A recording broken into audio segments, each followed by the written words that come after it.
Hey everyone, Anthony Fantano here, Internet's busiest music nerd, and it's time for a review of the brand new Milo album. Who told you to think? Who told you to think? Who told you to think? Bohemian rapper, producer, lyricist, poet, philosopher Milo, also known as Scallops Hotel, now on his third full-length commercial album following up 2014's A Toothpaste Suburb, and then 2015's So the Flies Don't Come, which was surprisingly a very direct and a slightly aggressive direction for Milo to go in with his music. And Milo's musical roots go back even further than that, with a series of EPs and mixtapes and singles. We've covered much of it here on the channel. And Milo pretty much evolved out of these very lighthearted, very sweet, personal, deep ponderances of a myriad of different topics that were more cluttered than organized to a sound that comes off now a little bit more focused. This hat is making my head hot, a little bit more direct by comparison. I think the album Flies marked the discovery of a certain urgency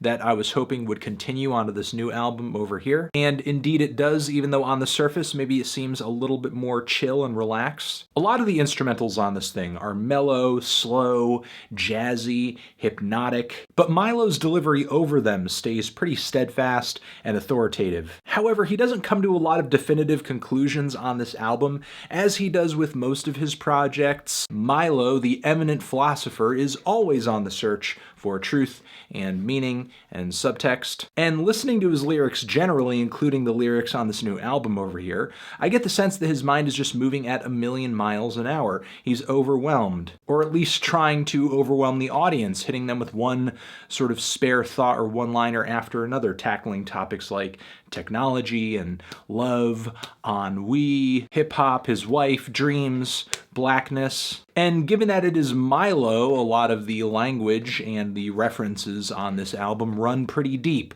Will get you getting out your dictionary or looking up Wikipedia to see what from Russian literature is he referencing, or what from Canadian post-rock is he referencing. And most of these very tangled and very dense thoughts play out across these 1, 2, 3-minute tracks on this album, many of which feel like little hip-hop vignettes and are not structured in a traditional fashion by any means, which should not be new to any Milo listeners at this point. I mean, since the earliest days of him releasing music, at least in a solo capacity, he has had a weird relationship with the verse and the chorus, being more content to turn his songs into these winding musical quests where he challenges the listener's need for familiarity. And Milo understands that this makes his music difficult to digest for some newcomers. I mean, there's even a bar on the track Take Advantage of the Naysayer where Milo says, "Working titles of my autobiography, I'm probably not the rapper for you." Still though, I think Milo has gotten slightly better at working outside of the expectations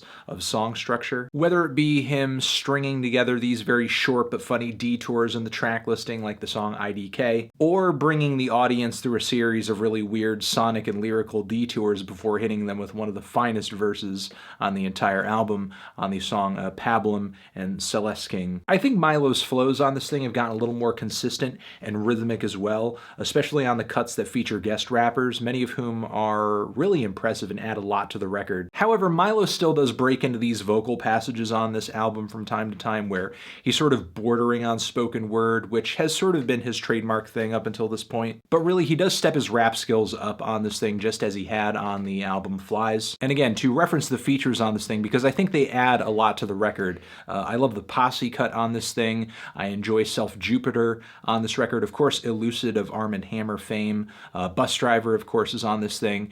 And maybe the only guest who I was sort of on the fence with was Young Man, who was on the track The Young Man Has a Point. And I don't know, like his verse was kind of gritty, but then there was also something weirdly awkward about it. And I guess as long as I'm complaining, this project is a little bit longer than So the Flies Don't Come, which is not necessarily a bad thing, but I feel like the overall project has sort of a bit of a, I don't know, a sonic and a lyrical uniformity to it that, I don't know, kind of makes it a little bit of a drag at points. This is kind of what also made Toothpaste Suburbs somewhat lackluster in my opinion. While the album does have its highlights, there are a lot of spots that to me just overall felt very gray, not a lot of emotional peaks and valleys. And given the brevity of some of these tracks, it's not like many of them leave a long-lasting impression or go into their subject matter so deeply that I come away all that satisfied. Because there are a lot of moments on this thing that just kind of fade out very suddenly or just kind of fizzle. It's the case for much of the middle point of the album, I would say. The record starts off very strong with a good handful of tracks, and I think finishes very strong too once you have a lot of the guest rappers coming through and,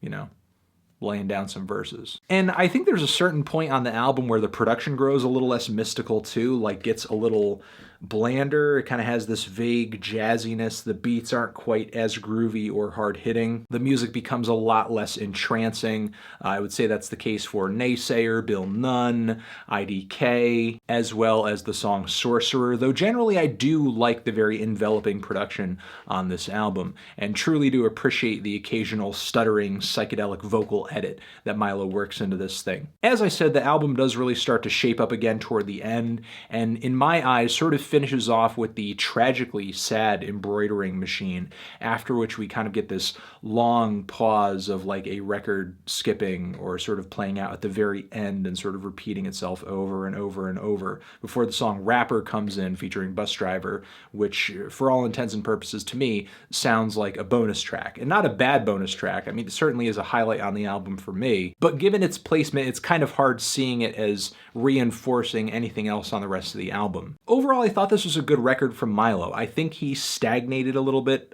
creatively, artistically, treaded water in a sound that I think he has already explored to its fullest extent. Still though, there were a lot of highlights on here where I saw his skills improving. I saw him dropping a lot of very clever, funny, intriguing one-liners. You know, Milo is one of these artists who within one single track can drop a whole verse that makes you laugh, makes you want to cry, makes you want to think. And I think he mostly succeeds at his goal of coming through with a thought-provoking, heady, abstract hip-hop album. There are some moments on the album that I just wish were a little bit more fleshed out and developed. I wish he took some more risks, because Milo is an artist who I think gets eaten up in the minutia of some things to the point where he forgets to challenge himself on a grander scale. But all that being said, I'm feeling a light to decent 7 on this thing, enjoyed it quite a bit. Transition. Have you given this album a listen? Did you love it? Did you hate it? What would you rate it? You're the best. You're the best. What should I review next? Hit a like if you like. Please subscribe. And please don't cry. Just leave an angry comment in the comments if you're angry. Over here next to my head is a review of Milo's previous album. Check that out. Click on that. Watch more reviews. Watch more reviews. Watch more reviews. And you can either click on that or the link to subscribe to the channel. Okay? Catch you in the next video. Milo, who told you to think forever.